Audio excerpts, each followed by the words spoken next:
When it comes to multi-screwdrivers, nobody touches Mega Pro. These are the best screwdrivers on the market, hands down. I love them. And they come with a lifetime guarantee. So you buy this tool once, and that's all you need to do. It has 12 different tips in the back right here, and you have a nut driver in the front.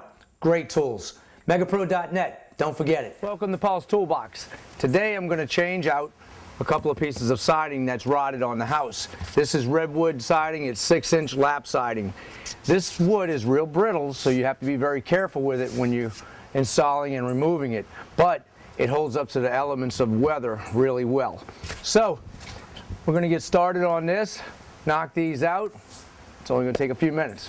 This is my rotted piece. I'm going to pull this up and I'm going to cut it over here and put a seam right there. Over here you can see the seams are staggered. You always want to keep them staggered. You don't want to have a seam on top of another seam. For one thing, it doesn't look right. Another thing is where they all seam up, you could have a ridge right there where it connects. Also, when you do this, water could possibly get in that and it doesn't lap over a solid piece. It goes into another seam and down the line. This is rotted a little bit right here, so I'm going to pull this piece off too and replace it. And you see, water got right in between that joint, and that's what caused this to rot. So if you have two joints together, it makes it easier for it to rot. Make sure you don't have caulk underneath there. If you do have caulk, you take your razor knife and you run your razor knife along the bottom here and cut the caulk as you're pulling it. That way you can pull it out without breaking anything. Now I'm going to take and pull the piece at the top of this because I'm going to take this out and I need to make room for it. So I'm going to hit it up. And be very careful walking it out. You can take your flat bar, put in there, and twist it sideways a little bit, and that'll pull it out. They have nails behind here through this into this, so it's nailed across here into this piece. Now I'll take this and I'll pull this piece out.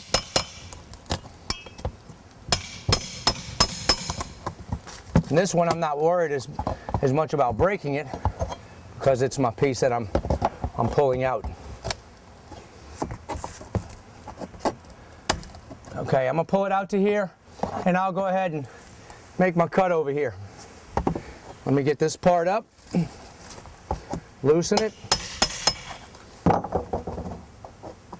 and it comes out really easily. It doesn't take a whole lot to pull it out. They're usually nailed in with small trim nails.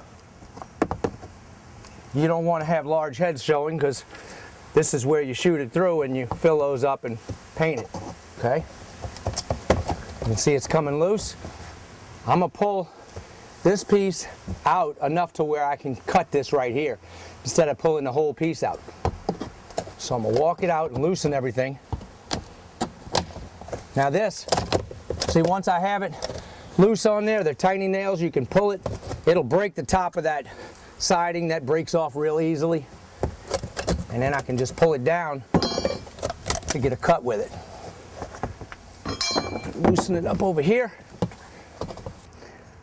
I'm going to take and pull this down some and then put my flat bar in here. That's going to keep it out and keep it from popping back up when I'm trying to make this cut right here.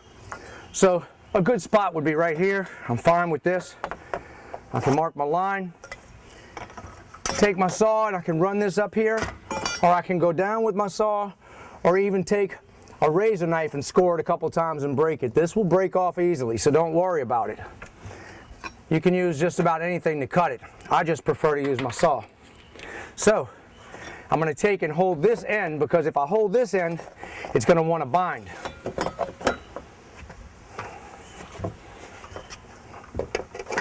Get my saw lined up.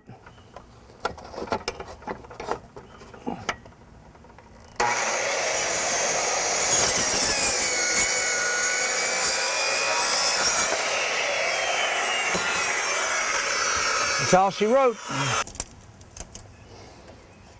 I'm right at 48 7/8 inches.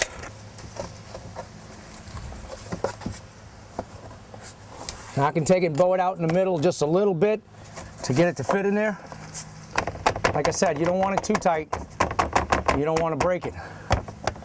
But be careful.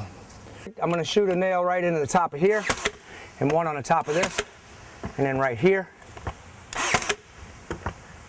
and here.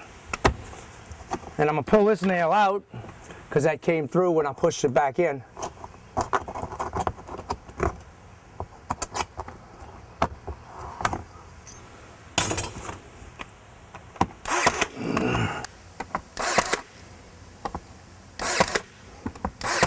Okay, pop this back over here. I hate to not give you all the information you may need if you're doing siding. So I made a little block. This is a block to match my siding, 4 5/8 inches.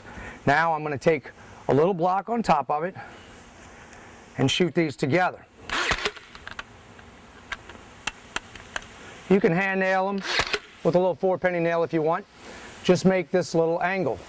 Now, if I'm doing a full siding on here from top to bottom and I want to keep them even, this is quick. I stick it here and I know I'm on the right spot. That's where I want my next lap siding to go onto. So I nail this one in at the bottom, making sure it's level. Then I take my next piece and put on top of it, and I have a block where I'll run down a line and make sure it's even, and I'll tack it in with my nail gun or hand nails. Now, when you're putting this siding on, make sure that you keep it all even, but when you get about 3 to 4 feet from the top, start getting a measurement and measure this out. So when you get to your top, you don't have just a little sliver. If it looks like you're going to have a tiny little sliver, drop these down maybe a 1/16 or an 1/8 of an inch. It depends on how many boards you go with, and you can make that reveal right on the top. You don't want to have just a tiny sliver right there. You're not going to be able to nail it to it. So this may be a little bit smaller than the other ones, and let me see if they did that. Actually, they made it a little bit larger because they're stretching it out in order to get that. That's fine too. You can go one way or the other. Just make sure that you get a good piece across the top here.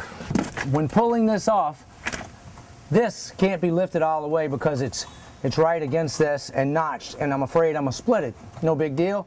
You just break this because it's very brittle and it breaks easily. You have little pieces behind there that you'll just take out.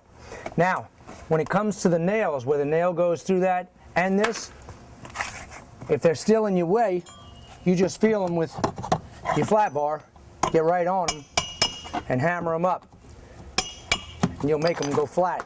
And you can pull your wood out like this, and you'll have a flat surface behind there to put your siding on. Make sure you look underneath there and feel to see if any nails are sticking all the way through, because if they are still sticking through, you're not going to be able to push your siding up.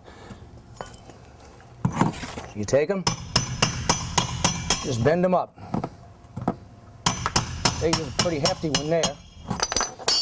No big deal. That's it.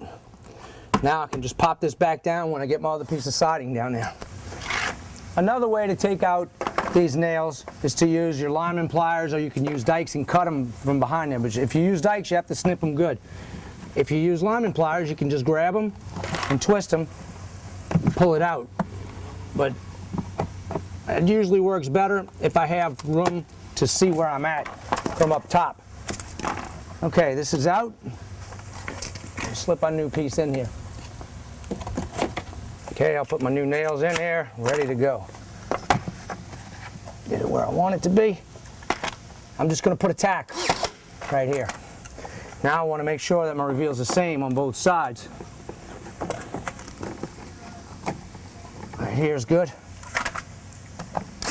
Then I'll go to the other side and make sure I'm straight. Then I'll hard nail it.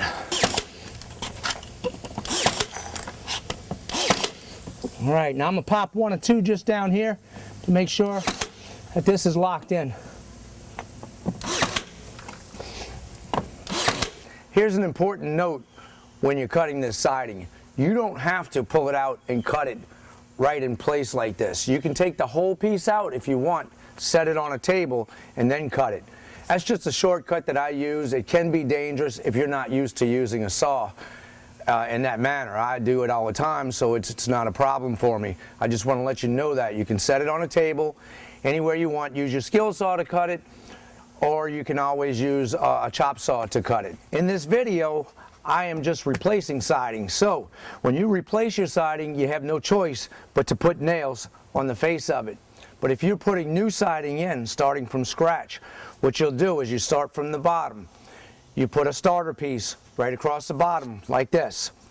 And what you're going to do is put your nails up top. This is going to be hidden because this is 6-inch lap siding, and the exposed part is usually 4.5 to 4 5/8, right up in that range. So this part's exposed and it leaves you 1.5 inches so you can tack some nails up there. Then you'll take your next piece and put on top of it, and that hides those nails, and you tack it just above 4.5 inches right here, maybe 4 3/4 inches. You tack your nails there, and you go so on and so on all the way up to the top.